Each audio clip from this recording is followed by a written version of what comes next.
So good morning, everybody. I'm Melanie Annoussamy. I'm a project manager at the Institut of Myologie in Paris.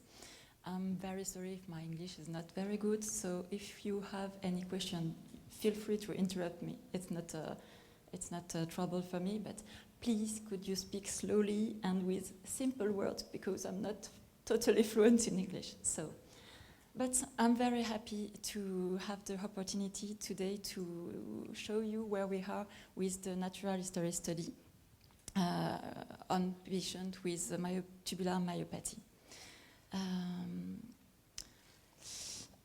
Why we built such a study? In fact, as you know, there is no effective therapy to treat the muscle weakness of MTM patients at the moment. But yesterday, we saw several promising experimental strategies, and these strategies are currently under investigations. But as you know also, there's a lot of variability in the clinical status of the patients, and it is then mandatory to determine which outcome measures is the best to assess the efficacy of further therapies. Our natural history study is an international study. It is conducted in Europe and in North America. The global sponsors is Valerion Therapeutics, and for Europe, the sponsor is Association Institut of Myologie, based in Paris. The coordinating investigators are, for Europe, Dr. Laurent Servet, for USA, Dr. Karsten Bonman, and for Canada, Dr. Jim Dolling. I'm going to tell you some words about the design of the study. First of all, the primary objective of this study is to characterize the course of the disease by using standardized evaluation, and this is the main point, the standardized evaluation. There are also secondary objectives, which are to identify prognostic variables of the disease, to identify the best outcome measure for further therapeutics approaches, and to assess the immune response against AAV for the gene therapy, as we saw yesterday.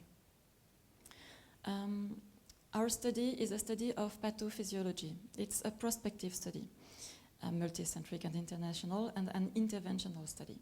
In Europe, it is conducted in a different country, in France, in Germany, in Belgium, in Spain, in Italy, and we hope shortly in UK. And in North America, it is conducted in USA and in Canada. We plan to enroll 60 patients, 20 in North America and 40 in Europe. The study duration is 36 months, but it rests only 12 months. The enrollment duration was 24 months, and the recruitment period finished at the end of this month, in theory.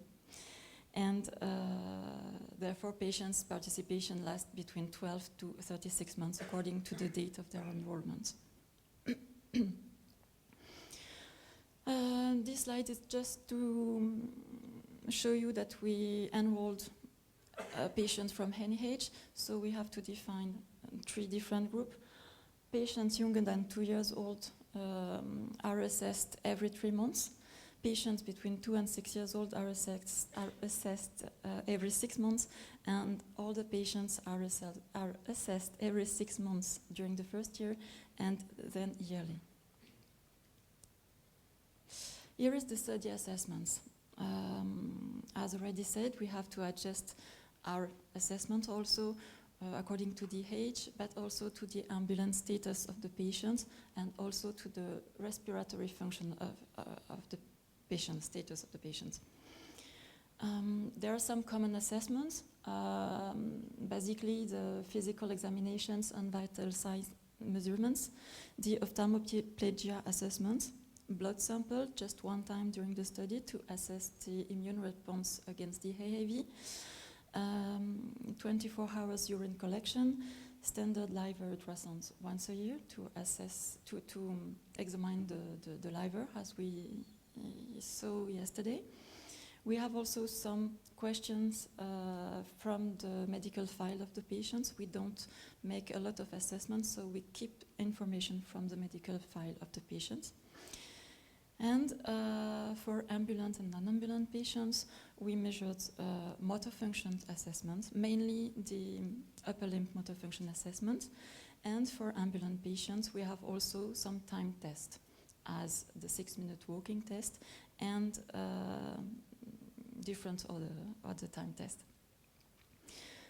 For all the patients, for patients who are who are older than 6 years old, we performed pulmonary function tests only if patients are not tracheotomized. We performed also strength assessments, but just for the upper limb with 2 specific devices, the MyoGrip and MyoPinch, which are developed at the Institut of Myologie. And for non-ambulant patients, we ask patients to wear an Actimyo, an actimeter, which measures the daily activity of the upper limb. I'll show you this just after. The population of the study, it's very large. We have the inclusion criteria are very large. We include patients from any age. Of course, we need written informed consent before performing any assessment on the patient. We are working with patients with myotubular myopathy from a mutation in the MTM1 gene. We enrolled mainly male, but also symptomatic women. And of course, patients should be willing and able to comply with all protocol requirements and procedures. And just for France, a patient who wants to take part in a study should be affiliated to or should be a beneficiary of a social security category. And for non-French patients, it could be the European health insurance card. The exclusion, there are very few exclusion criteria, just other diseases which may significantly interfere with the assessment of the MTM and is clearly not related to the disease. And of course, patients currently enrolled in a treatment study or treatment other than pyridostigmines. And in women, we prefer to avoid pregnancy and breastfeeding. There are some specific aspects in the study. The protocol proposed, due to the very severe clinical status of some patients, so the protocol proposed to make assessment, PT assessment at home and not in the hospital. And as already said, for European patients outside France, there's the possibility to be included in Paris and followed in their center when the center will be open. So now I just present you the physiotherapist evaluations. First of all, the pulmonary function test. Pulmonary function tests are performed only in patients older than 6 years old and not tracheostomized. We are interested in the air volume in the lung, and we measured forced vital capacity and forced exhaled volume in 1 second, and the peak cut flow, all of this with the device called spirometer. And we're also interested in pressures, maximum expiratory and inspiratory pressures. Here are the strength assessments. Here are the 2 devices developed at the Institut of Myologie, the MyoGrip and the MyoPinch. The MyoGrip measures the maximum isometric grip strength by squeezing as much as possible the handle. And the MyoPinch measures the maximum isometric pinch strength by press the device as much as possible. What is important with this device is that they are very, very precise and they can measure very small strengths. And for us, it's very important to measure even very small strengths in patients. These assessments are performed in a sitting position, so ambulant but also non-ambulant patients can perform this assessment, and they are doing in a standardized position, but if needed, this standardized position can be adaptable. Here are the motor function assessments we choose. There's some scales. The CHOP intense for very young patients, the modified Hammersmith, the motor function measure 20 and 32 for it depends of the age of the patients. The North Star ambulatory assessment, and the third device developed by the Institut of Myologie, the MoviPlate. The MoviPlate is a device which measures the ability of a patient to produce a repetitive movement. We ask the patient to press alternatively the two targets during as many times as possible in 30 seconds. So it's also a device developed to assess the motor function of the upper limb. We are working in an institute specialized in the neuromuscular disease. So we have patients who are ambulant and then become non-ambulant. So it's important for us to evaluate with the same tools the strengths of the patients and the motor function of the patients. Then for ambulant patients, we have some common time tests. The 6-minute walking test, it's the maximum distance a patient can walk during 6 minutes. The time to run or to walk the 10 meters, and the time to rise from floor. And this is the another device developed at the Institut of Myologie in collaboration with the CISNAV company. This device measures the daily activity of the upper limb of a patient. We're chosen to give this device only in non-ambulant patients in our study, but it's usable also for ambulant patients. It's a very light device, so movements are not limited. It is composed of two small devices who are looking as a watch and a docking station, and we are asking the patient to wear a watch to the dominant wrist, and the other watch is fixed to the wheelchair.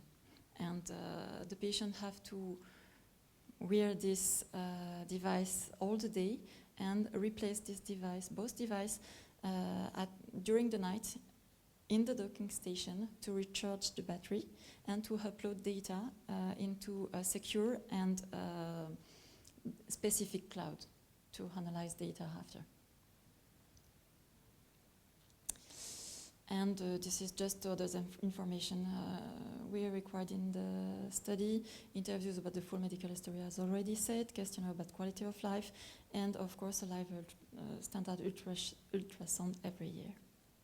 So now where we are in our study. Here is the map of the clinical centers. We have enrolled, here on the slide it's written 24 patients, but the Italian site has enrolled last week 6 additional patients. So now we are 30 patients enrolled in the natural history study. But all the results will be with this 24 patients, because I didn't have the time to upload the slide, and in fact I don't have all the data, so I can't. So this study is conducted in Germany in the SN centers with Professor Schara. They have enrolled 9 patients. In Belgium, in Liège, 2 patients are enrolled. In France, we have enrolled 12 patients in 6 centers, 3 centers in Paris, 1 in Lille, 1 in Lyon, 1 in Toulon, and we plan to include 3 additional patients at the end of this month in other centers in Lyon. So we will have 7 centers in France. In Spain, we have opened a center just for 1 patient who can't travel until Paris to be enrolled, and but this family was very would like to participate to the stories to this study, so we have opened the centers in Spain, in south of Spain. In Italy, the center have been open, I think 3 weeks ago, and they have enrolled 6 patients last week. And in UK, we hope we are in the administrative process, and we hope that the center could be open shortly. But we offer the possibility for the patient who would like to travel until Paris to be enrolled in Paris and to be followed in London as soon as the center will be open. So, what is the distribution of the enrolled patients? On our 24 enrolled patients, 6 of them are younger than 2 years old, 4 are between 2 and 6, and 14 patients are older than 6 years old. Regarding mutation, we don't have all the data for the moment, but what we can see is that the majority of the mutation are missense mutations. 1 patient have a splice mutation, a splice site mutation, and 1 other patient has a deletion. Here is the ambulatory and the respiratory status of the patients at baseline. So, among the 24 patients, only 7 are still ambulant, and at the time of their enrollment, 15 of them need a breathing support. Among them, 27% need a non-invasive ventilation during 8 to 12 hours a day, and 73% of them have a tracheostomy and need 12 to 24 hours breathing support a day. When we look at their respiratory status at birth, all of our 24 patients except 3 presented breathing troubles at birth.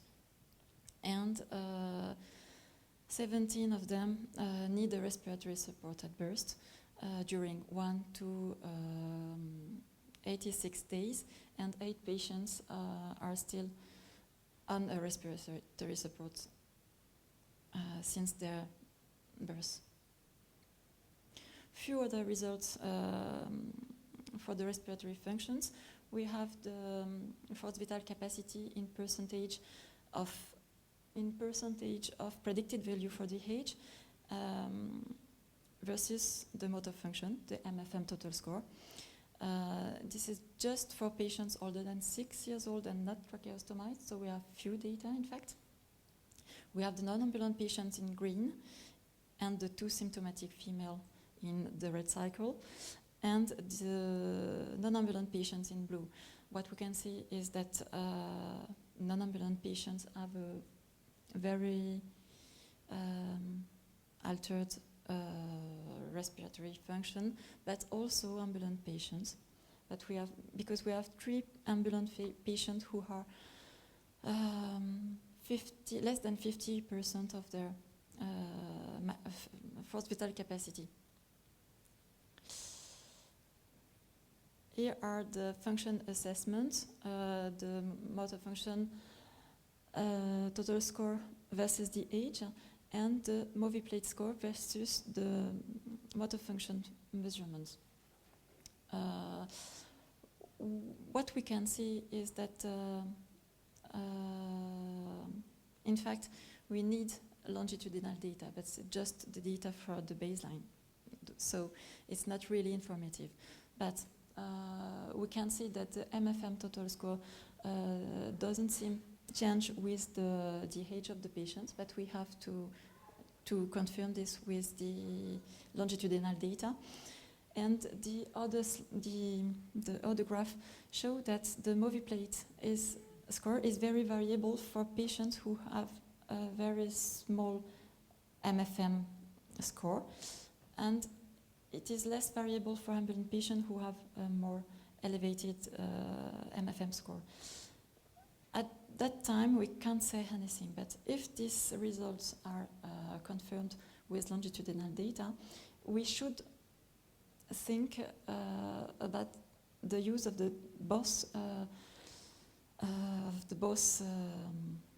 assessment for a treatment trial, because for patients, for weak patients, I can say, we could imagine that the movie plate could be more discriminative than the MFM, but for less weak patients, the MFM could be more informative than the movie plate. But we have to wait for longitudinal data. Some other results for the function assessment. This is data from very young children with the CHOP intent and the modified Hammersmith. We can't say anything for the moment, but it seems that there is no change according to the age of the patient. Now the strength assessments. Our result with the strength assessment with MyoTools, MyoPinch and MyoGrip. Obviously, there's a relation between the motor function and the strength of the patient. And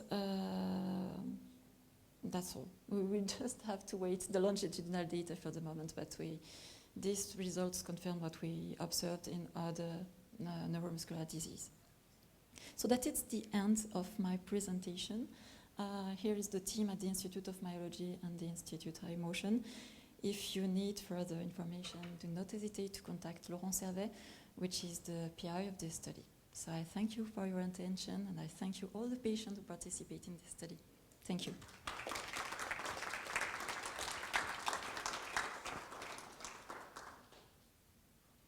Does anybody have any questions for Melanie?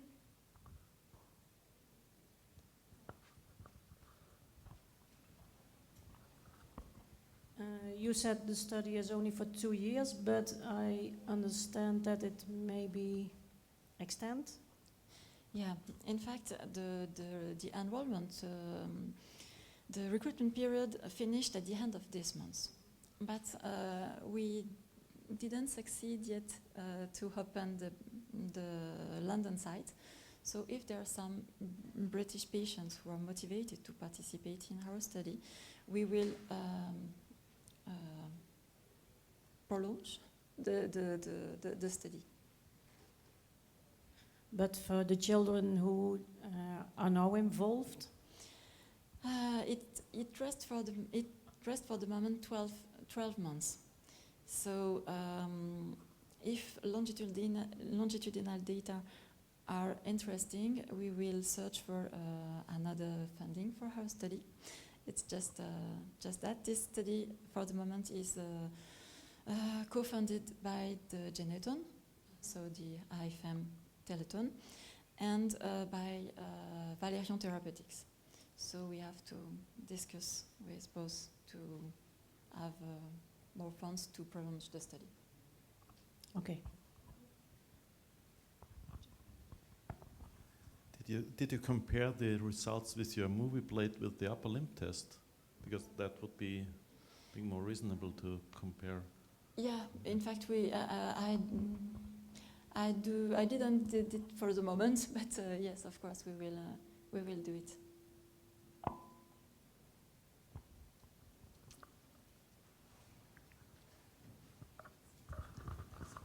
I have one question. The physical therapists who do the tests with a MyoGrip, MyoPinch, and so on, are they trained on these things? Yeah, in fact, we have the same PT with Charlotte Lilien. She's the main physiotherapist of the study, and she go in. She formed. How can I say this? She performed evaluation in quite all the patients, except those in the Essen Center. Yeah, because we are part of the NatHIS in Essen. Okay. And we were quite wondering how the tests were done, some of them, how the things were used. Yeah. And especially questions is like, can he sit upright? Yes. Do you want it with the corset on or without? Mhm. Because he still can do that, but not for a long time. Okay. I don't know. Well, then we do it with. And there were so many things, not with the doctor. The doctor there is perfect, but the physical therapist, and I especially asked the doctor there, is it the same physical therapist? And she said, yes. And I was like, okay. Because I can talk to you about that later, but it was just like the way she was doing it, and even we had wrong information with ActiMyo, because she said we can use this other thing as well, which I later on found out through the manual that we can't do it the way she told us. Okay.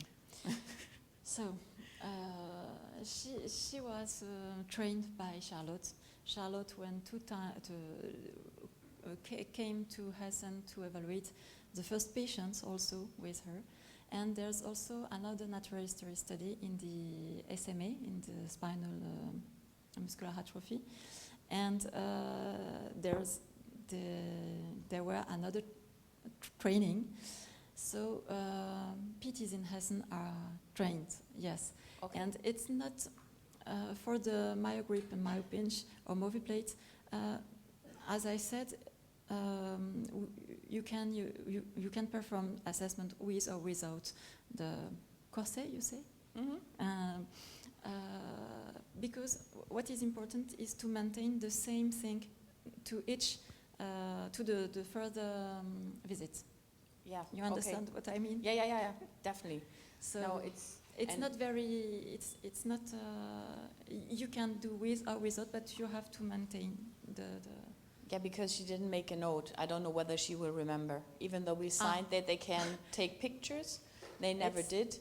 And okay. even like with the so we myogrip, have to check myopinch, with the centers how to do better. Yeah. It wasn't possible for him to reach, and said, "Why don't you take a picture if he's just taking it in another way that he can use the pinch?" Usually and she said, right. "No, it has to be that way." So Usually. I think we had no result at all with that myopinch. Okay. No. No. No. Usually they wrote on the worksheet. But if she done, okay, we have to check with her. Okay.